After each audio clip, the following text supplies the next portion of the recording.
Hello दोस्तों, स्वागत है आप सभी का हमारे यूट्यूब चैनल टेक वीडियो पे। मैं ज्ञानेंद्र पांडे आज आप लोगों के लिए एक नया वीडियो लेकर आया हूँ। जैसा कि आप लोगों ने सबसे पहले ही देखा होगा कि एक बार में 60,000 लगाओ और 25 साल तक मुफ्त बिजली पाओ। ये कैसे संभव हो सकता है, आज मैं उसी के बारे में चर्चा करने वाला हूँ आप लोगों से।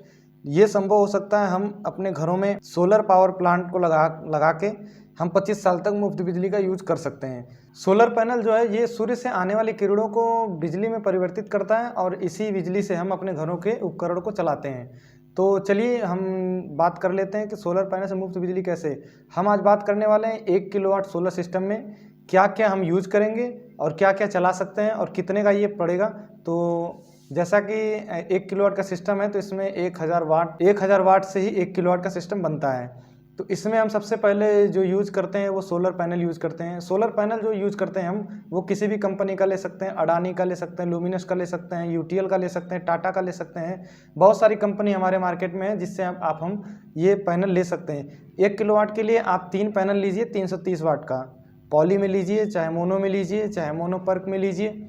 आप 1 किलोवाट का पैनल ले लीजिए।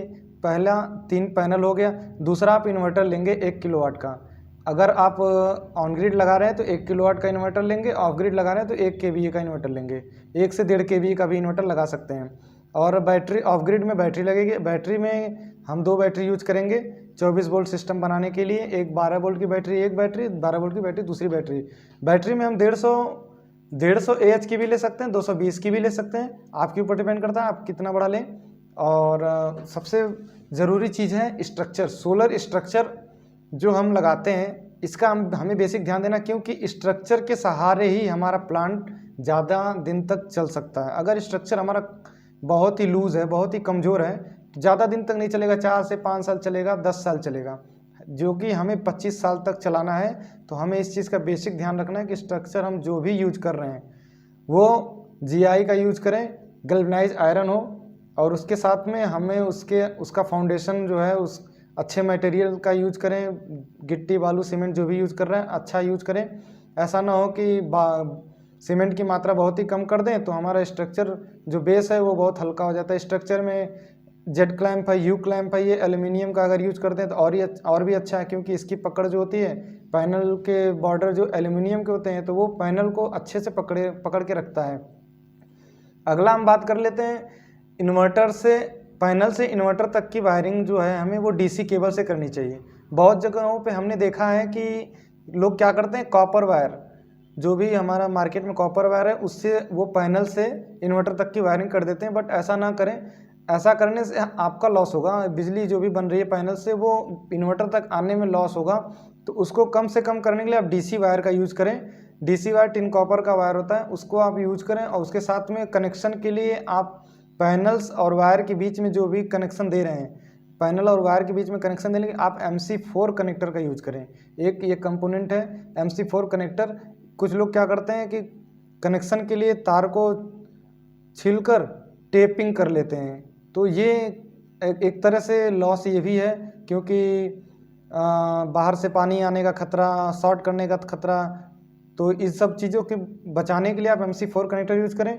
उसके बाद अगला प्रोसेस में आप जब DC वायर पैनल से लेकर जाते हैं तो जहां इन्वर्टर के पास में एक बॉक्स लगाते हैं, वो DC-DB होता है, distribution direct current distribution box होता है। आप उसका यूज करें, उसमें DC फ्यूज़ लगाएं एज ए प्रोटेक्शन के रूप में। और उसके बाद आप इन्वर्टर में ले जाएं। इन्वर्टर क्या करेगा, उस बिजली को DC करंट को वो AC में कन्वर्ट करेगा। फिर इन्वर्टर से आप एक AC-DB बॉक्स में ले जाएं। AC-DB बॉक्स क्या करता है कि वो भी एक AC प्रोटेक्शन है। इसमें MCB और जो भी आप यूज करना चाहें SPD लगाकर उसमें यूज करिए। AC-DB में इसमें ये आपको प्रोटेक्शन प्रोवाइड करेगा। और इसके बाद आप ले जाके अपने LT पैनल से कनेक्ट कर दीजिए।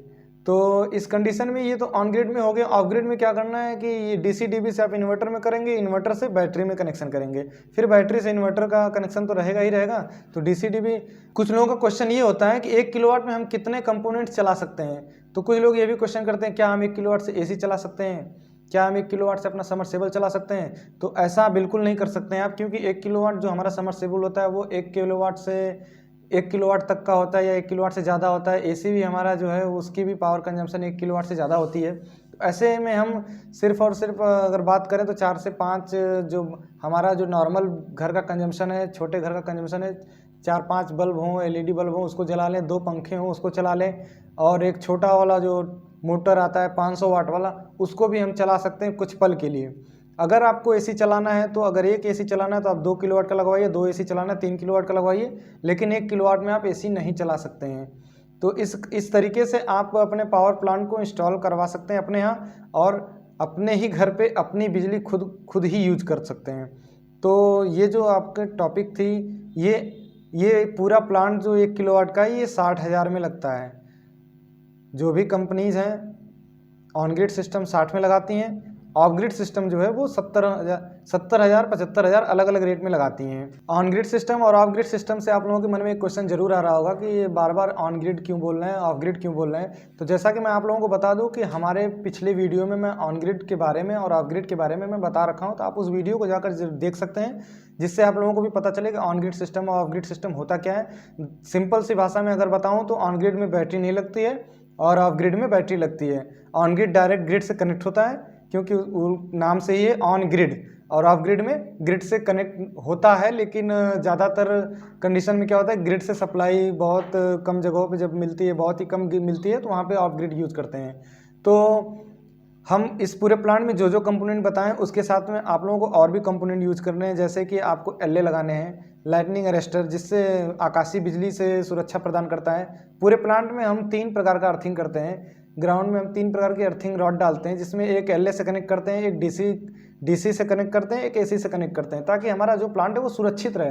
क्योंकि हमें पूरे प्लांट को 25 साल तक चलाना है और बिजली के बिल को हमें कम से कम यूज करना है, ताकि आपको भी लगे, आपके भी मतलब जो बिजली में जो एक्स्ट्रा खर्च आ रहे हैं वो बचे आपका। उसके साथ साथ में अगर ऑफ ग्रिड सिस्टम लगा लिए हैं, आप बैटरी सिस्टम लगा लिए हैं, तो आपको 10 साल में बैटरी को एक बार चेंज कर देना है। लेकिन बैटरी की मेंटेनेंस जो है वो समझ के चलिए कि जो भी 2 महीने 3 महीने के गैप में आप बैटरी का पानी चेक कर लीजिए, ताकि इससे क्या होगा कि आपकी बैटरी जल्दी ख़राब नहीं होगी, तो अच्छा खासा बना रहता है। और पूरे प्लांट का रखरखाव जो है सोलर का तो बिल्कुल ही कम होता है। दोस्तों, अगर सोलर से रिलेटेड कोई भी क्वेश्चन हो, कोई भी प्रॉब्लम हो, तो आप हमें कमेंट सेक्शन में कमेंट करके हमसे क्वेश्चन कर सकते हैं। और सोलर से रिलेटेड जो भी जानकारी आपको चाहिए होगी वो आप हमें कमेंट करिए। मैं उस जानकारी को लेकर आपके साथ एक अगले वीडियो में ज़रूर आऊँगा।